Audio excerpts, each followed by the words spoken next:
very deep under Iranian soil in many cases. The soil was no match.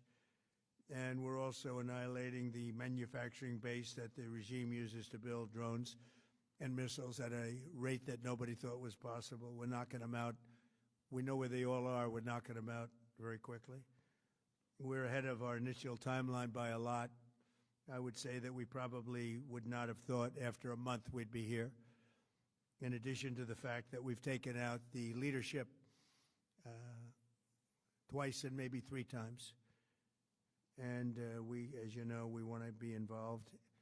We don't want another president that maybe wouldn't be willing to do what I'm willing to do for the good of the world, for the good of our nation, to be stuck with the situation in 5 years or 10 years from now. So we think they should put a president in, or the head of the country in, that's going to be able to do something peacefully for a change. They've been doing this for 47 years, killing people for 47 years, whether it's the barracks or even the SS Cole where they were involved. Very strongly, they always denied it. But where they were very strongly involved, and all of the people that died through the roadside bombs, died and are right now walking around with no legs, no arms, a face that's been so badly damaged.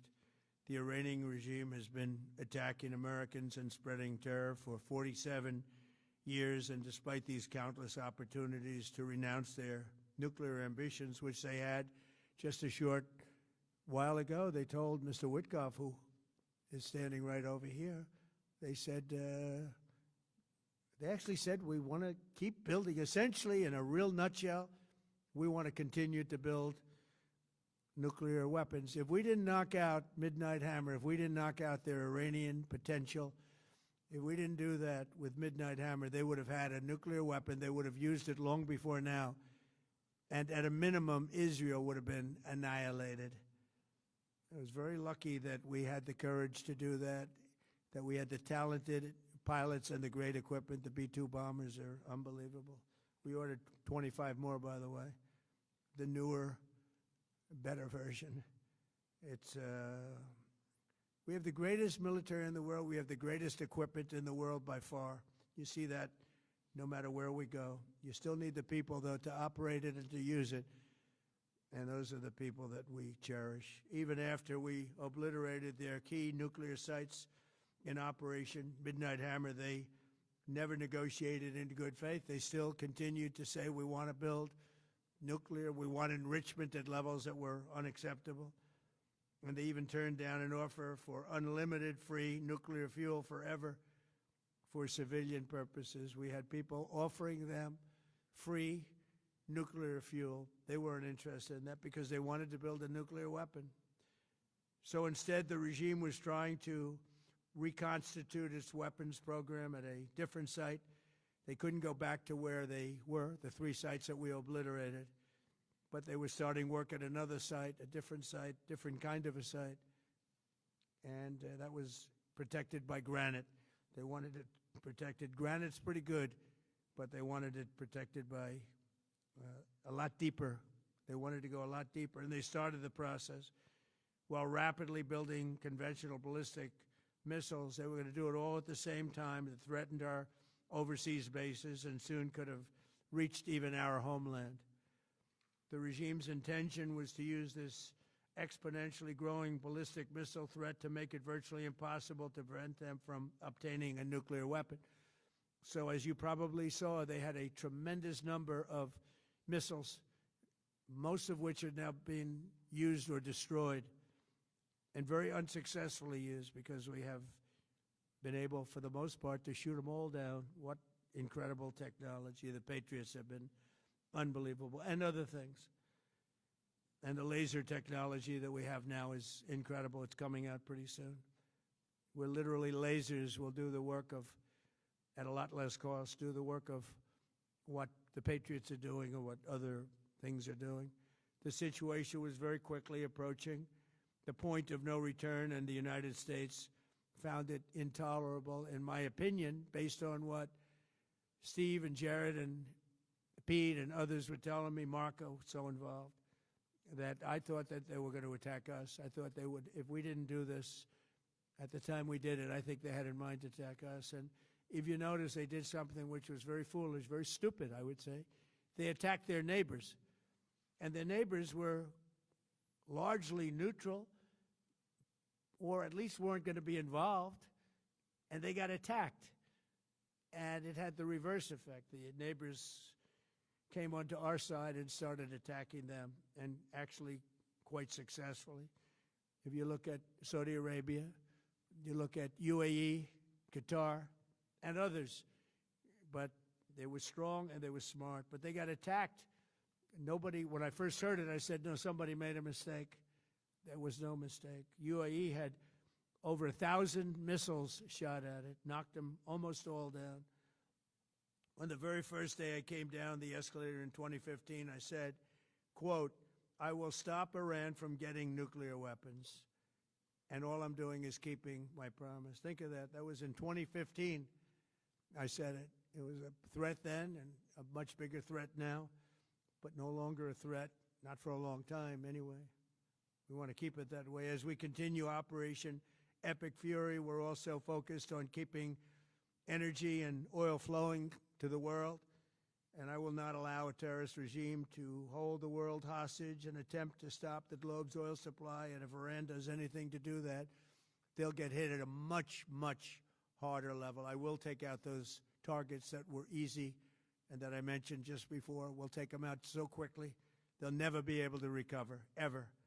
If they want to play that game, they better not play that game. In the long run, oil supplies will be dramatically more secure without the threat of Iranian ships, drones, missiles, nuclear menace, or anything. So the Strait of Hormuz is going to remain safe. We have a lot of Navy ships there. We have the best equipment in the world, inspecting for mines. Again, most of their ships are down at the bottom of the sea, but we will hit them so hard that it will not be possible for them or anybody else helping them to ever recover that section of the world if they do anything. In recent years, the regime and its terror proxies have launched attacks on hundreds of commercial vessels. We're putting an end to all of this threat once and for all, and the result will be lower oil prices, oil and gas prices for American families. We've done that. We've done it. We brought it very low. This was just an excursion into something that had to be done. We're getting very close to finishing that, too. In the meantime, during this brief disruption, the United States is offering political risk insurance to any tankers operating in the Gulf. So we're putting up risk insurance. We'll perhaps go alongside of them for protection. We don't think it'll be necessary if it is. And if they do anything, the price will be incalculable. It will be so great that they will have wished they never did it, because you have to keep the straits flowing. With all of that, it affects other countries much more than it does the United States. It doesn't really affect us. We have so much oil. We have tremendous oil and gas, much more than we need. We have Venezuela now as our new partner, great partner. They've worked out so wonderful. We're working with the administration, the president, and it's a massive source of oil, gas, everything. But we're in a very good position, but very unfair to other parts of the world, like China as an example. I mean, we're doing this for the other parts of the world, including countries like China. They get a lot of their oil through the straits. So we're doing this. We have a very good relationship with President Xi in China. I'm going there in a short period of time, and we're protecting the world from what these lunatics are trying to do, and very successfully, I might add. We're also waiving certain oil-related sanctions to reduce prices. So we have sanctions on some countries. We're going to take those sanctions off till this straightens out. Then who knows, maybe we won't have to put them on. There'll be so much peace. But when the time comes, the U.S. Navy and its partners will escort tankers through the strait if needed. I hope it's not going to be needed, but if it's needed, we'll escort them right through. And we have the greatest mine-sweeping ability. We have the greatest ships, and we know exactly where they're placed. We'll get them out of there very fast, but we hope we don't have any of that. And again, if they do that, if they play that game, we're going to hit them at a level that they have not seen before. So we're winning very decisively. We're way ahead of schedule. Our military is the greatest in the world, with the greatest equipment and the greatest people in the world. Nobody's ever seen anything like it. Iran's a very powerful country. They were going to take over the Middle East. If we did not hit them, they were going to take over the Middle East. They had thousands and thousands since their last hit. They had thousands and thousands of missiles and everything else. Most are now destroyed. But they were going to take over the Middle East. Those weapons were aimed at Middle Eastern countries that had nothing to do with this. They were going to take over the Middle East, and they were going to try and destroy Israel. So we stopped it with good timing, and we're very proud to be involved in this, and it's going to be ended soon. And if it starts up again, they'll be hit even harder. Thank you very much for being here. Go ahead. Any questions? Thank you so much. Go ahead. Do you approve of Iran's new supreme leader? And secondly, can you tell us more about your call with Russian President Vladimir Putin today? Yes. What did you discuss? Yes, I had a very good call with President Putin. We had a lot of people on the line from our side, from his side. We were talking about Ukraine, which is just a never-ending fight. And look, there's tremendous hatred between President Putin and President Zelensky. They can't seem to get it together. But I think it was a positive call on that subject. And we obviously talked then about the Middle East. And he wants to be helpful. I said, you could be more helpful by getting the Ukraine-Russia war over with. That would be more helpful. But we had a very good talk, and he wants to be very constructive. Yeah, please. Yeah, please. Thank you, Mr. President. On Iran, you called it an excursion. You said it would be over soon. Are you thinking this week it will be over? No, Are you talking but soon. about days? I think soon. Okay, and with respect Very to... soon. Look, everything they have is gone, including their leadership. In fact, there are two levels of leadership, and even actually, as it turns out, more than that. But two levels of leadership are gone. Most people have never even heard about the leaders that they're talking about. So it's obviously been very, very powerful, very effective. To Cuba, you said that Cuba wants to make a deal. Yes. What would the United States get in return for that, and why should Americans trust Marco Rubio to negotiate it? Well, Marco Rubio is doing a great job. I think he's going to go down as the greatest Secretary of State in history. Look at what we've done as a presidency. Look at what we've done as an administration. They trust Marco, and so do the American people trust. He's been successful no matter where he's been. He also speaks the language, which is always nice and always helpful. But he's dealing, and it may be a friendly takeover. It may not be a friendly takeover. It wouldn't matter, because they're down to, as they say, fumes. They have no energy. They have no money. They're in deep trouble on a humanitarian basis.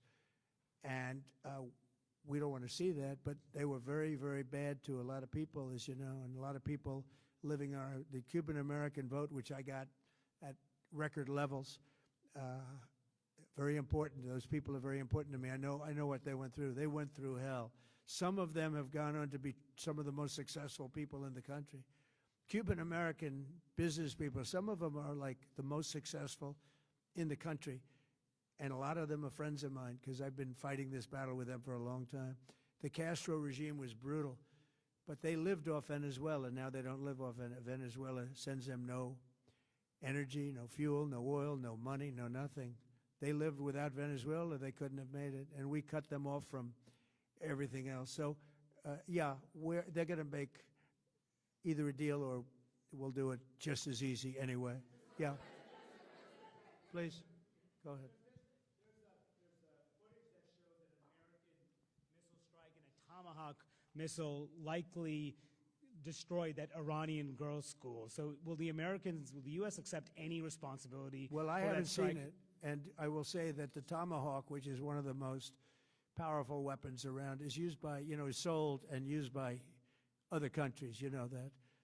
And whether it's Iran, who also has some Tomahawks, I wish they had more, but whether it's Iran or somebody else, the fact that a Tomahawk is very generic, it's sold to other countries. but that's being investigated right now. Yeah, please. Thank you.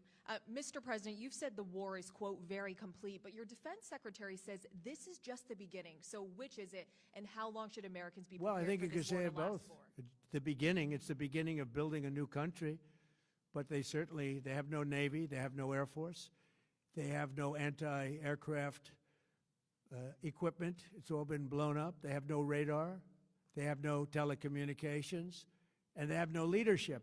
It's all gone. So, you know, you could look at that statement. We could call it a tremendous success right now as we leave here. I could call it, or we could go further, and we're going to go further. But the big risk on that war has been over for 3 days. We wiped them out in the first 2 days. When you think about it, it's incredible. We wiped out a big Navy, very powerful Navy. You know, these were ships, these were serious ships. These were ships that you buy when you want to win battles. They're all on the bottom floor. The sailors are all running off their ships. They refuse to get on the ships. The Air Force is gone. Everything's gone. The missiles are down to a trickle. The drones are down to probably 25%, and they'll soon be down to nothing. We'll have where they manufactured the drones are under fire. As we speak, they're being hit. So the rest is going to be a determination as to my attitude, along with the people in the Trump administration, what we want to do. Thank you. Yeah, please. Can I ask you, you mentioned you were going to waive certain additional oil waivers or sanctions. Can you talk a little bit more about that and address in particular? Well, we're looking to considering keep the measures oil prices down. We went artificially up because of this excursion into a very positive thing. I mean, this was an excursion that a lot of people wouldn't have done. I knew oil prices would go up if I did this, and they've gone up probably less than I thought they'd go up. But I don't think anybody thought we were going to be this quickly successful. This was a military success, the likes of which people haven't seen. We have the best military. We have the best equipment. We have, I believe, the best generals. We have the best. And this went very quickly. We talked about that with President Putin. He was very impressed with what he saw because nobody's ever seen anything quite like it. You know, Iran was a very powerful military country with all of the missiles. Now, you had the double attack. You had the original attack with U.S. and Israel, and that knocked them for a loop. Then you had the B-2 bombers, which took out their nuclear capability, and they would have had a nuclear weapon within 2 weeks to 4 weeks. And they would have used it long before this press conference. And we might have had a much different press conference if we had a press conference at all. But it's been amazing. The military success that we've had is truly unprecedented. You've told your congressional colleagues that you will not sign any piece of legislation until the Save America Act is passed. Does that include the confirmation of Senator Mullen as your next DHS secretary? Does that mean a DHS funding bill? And Senator Thune said today it's not a matter of whether or not your Republican colleagues agree with the policy, it's about changing the process. In other words, getting rid of the filibuster to get there. So in order to get it, you're going to need Democrat votes. And what we're saying is the Save America, not the SAVE Act, which nobody knew what it was, the Save America Act, the Save America Act. And that's voter ID. We want voter ID. When a voter, we want to be able to see a picture of the voter. We want to be able to see that the voter is legitimate. We want, very importantly, confirmation that this voter is a citizen of the United States of America, and we want no mail-in ballot scams. So we have exceptions for the military, for sick, for disabled, and for people that are away, business trips or whatever. Even vacations will be very liberal in that. We've added two things to it: no men and women's sports and no transgender mutilization of our children. We don't want it's mutilization of our children, and we don't want that. So we added those two things. That's the 5 points. We have 5 very good points.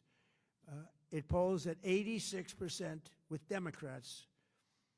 Think of that. The overall vote is 86%. With Republicans, it's 98%. And the only one opposed to it is a Democrat leadership because they cheat. They want to cheat. So we added those 2 points. We're going for the gold, and we're going to have to fight like hell. Now, certain things will happen. Certain things will take place. I'm here to do a great job for the country. But we don't have a country, if we're going to have elections that are so corrupt and so dishonest like we've witnessed over the last period of time. You know, as an example,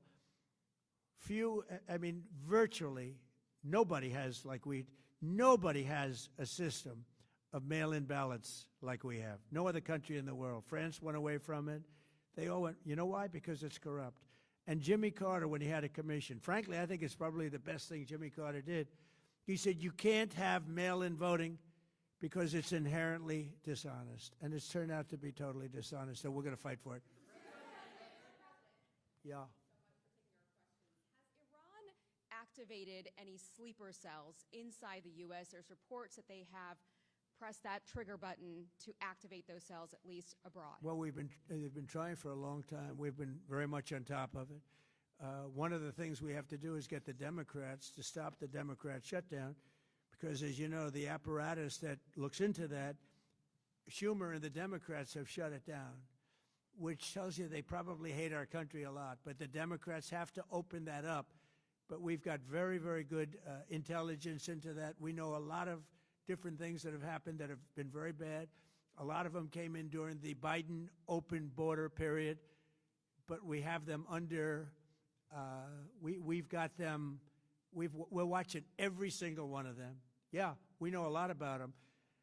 The biggest problem we have is the Democrat shutdown. We know a lot about them, but the shutdown doesn't allow us to do what we have to do.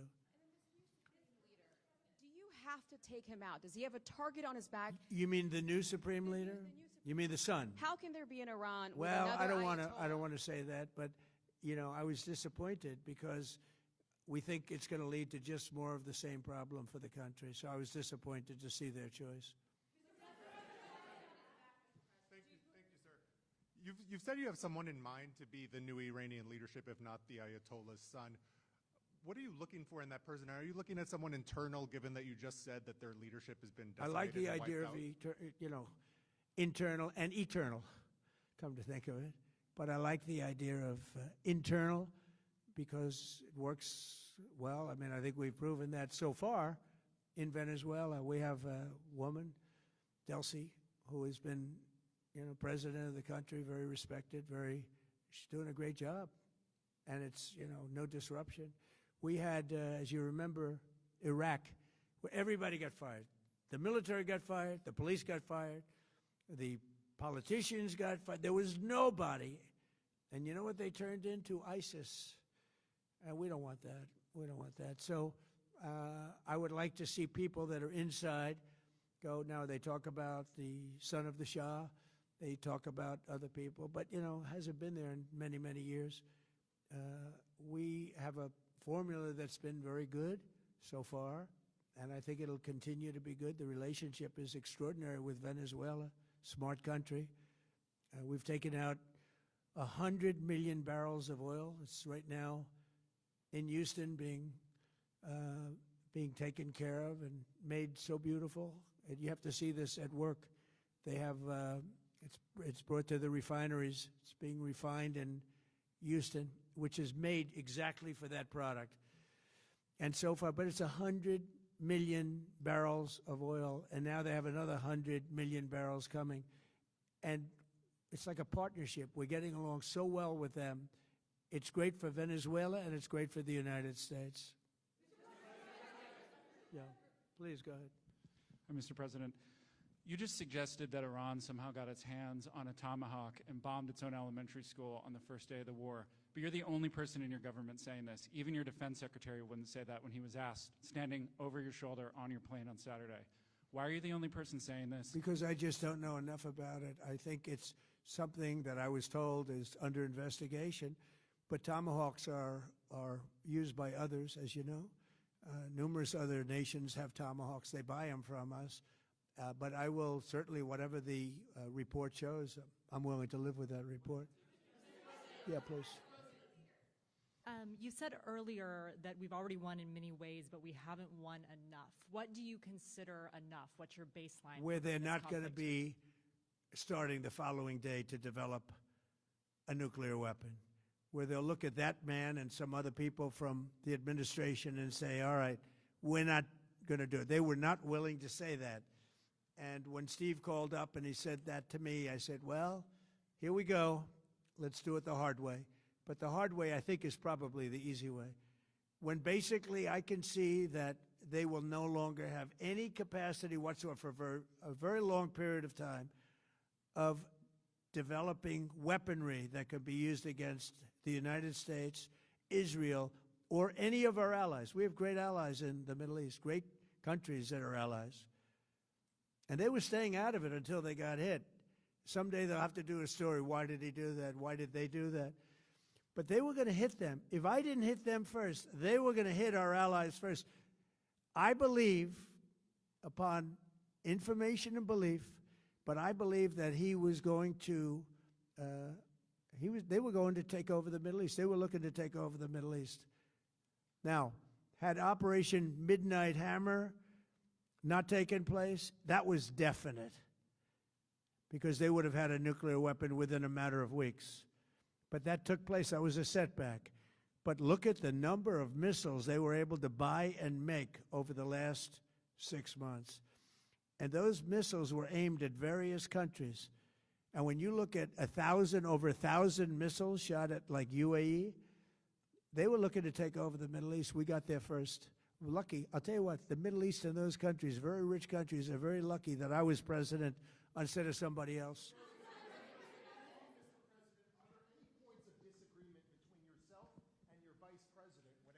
U.S. action in Iran? I don't think so, no. We get along very well on this. He was, I would say, philosophically a little bit different than me.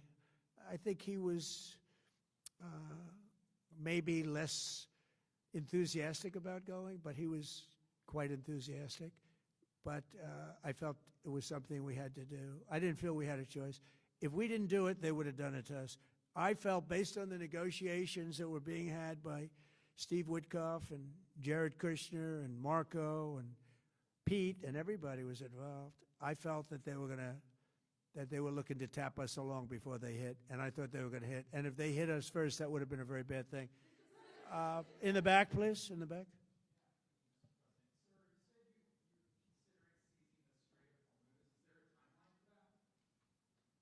About the Strait, you mean? Yeah, well, I want to keep it open. I want to keep it good. You know, it doesn't pertain to us so much as it does to China. We're really helping China here and other countries because they get a lot of their energy from the Straits. But, hey, look, we have a good relationship with China. It's my honor to do it. Yeah. Supreme Leader, you have called him an unacceptable choice. So does he have a target on his back? And how can you say I don't want to say whether or not he does because that would be inappropriate. But, hey, look, I had a target on my back because, as you people wrote pretty well, they caught the assassin that was after me. So we just got them first. But they caught the assassin. They have him now in custody that was after me. So, you know, but people don't like to mention that. But they did catch him. And I'd like to congratulate our military, Secret Service, FBI, all of the people that worked on that. But they did. Yeah, please. Go ahead. No, go ahead, please. Thank you, Mr. President. You promised the Iranian people you would help them, but it sounds like you're willing to end this fight after your military objectives have wrapped up. Isn't that a betrayal of the people? Will I help them? I'd like to, if they can behave. But they've been very menacing. You know, they're great people. They have an amazing population. It's amazing, smart, brilliant, energetic. They have a great, I'd love to help them, but they have to be in a system that allows them to be helped. And right now they're in a system that only allows failure. And I don't want that. And I want a system that's not going to be attacking us. We want a system that can lead to many years of peace. And if we can't have that, we might as well get it over with right now. Yeah, please. Thank you, Mr. President. As of today, there have been 8 U.S. military fatalities associated with the war in Iran. How many American deaths are you willing to have in this war? Well, as I said before, when you have conflicts like this, you always have death. And I was at Dover yesterday. I met the parents, and they were unbelievable people. They were unbelievable people, but they all had one thing in common. They said to me one thing, every single one: finish the job, sir. Please finish the job. And I'll leave you at that. Thank you very much, everybody. Thank you.